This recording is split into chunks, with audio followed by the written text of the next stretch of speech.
Kita beralih di informasi lain, Komisi Yudisial akan menerjunkan tim untuk menelusuri dugaan pelanggaran etik 4 hakim tersangka dugaan suap dan gratifikasi dalam perkara korupsi ekspor minyak sawit mentah atau CPO. Ya, sementara itu pemirsa, Mahkamah Agung akan memberhentikan sementara 4 hakim dan 1 panitera guna menghormati asas praduga tak bersalah selama proses hukum berlangsung.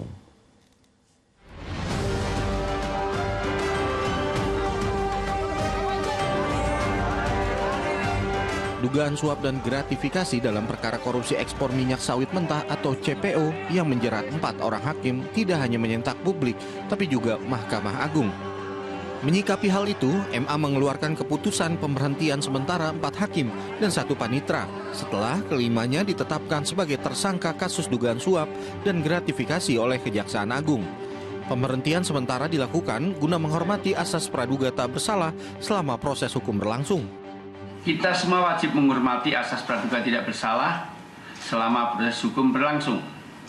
Hakim dan panitera yang telah ditetapkan sebagai tersangka dan dilakukan penahanan akan diberhentikan sementara.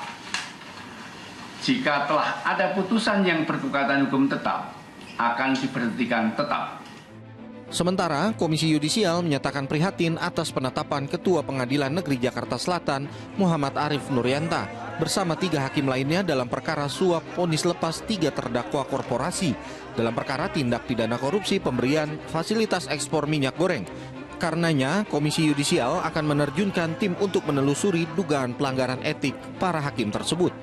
Komisi Yudisial sangat menyayangkan dan prihatin sekali terhadap peristiwa tersebut, dan oleh karena itu KY menggunakan hak inisiatifnya untuk menerjunkan tim dalam menelusuri dugaan pelanggaran kode etik dan pedoman perilaku hakim.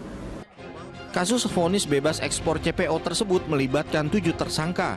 Peran utama digawangi Ketua Pengadilan Negeri Jakarta Selatan, Muhammad Arif Nuryanta, bersama seorang panitera dan 2 pengacara.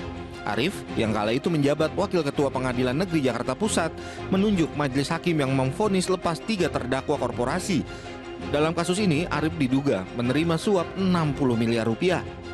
Penyidik juga menyita puluhan sepeda motor dan mobil mewah yang didapat saat penggeledahan di beberapa tempat. Tim Liputan melaporkan.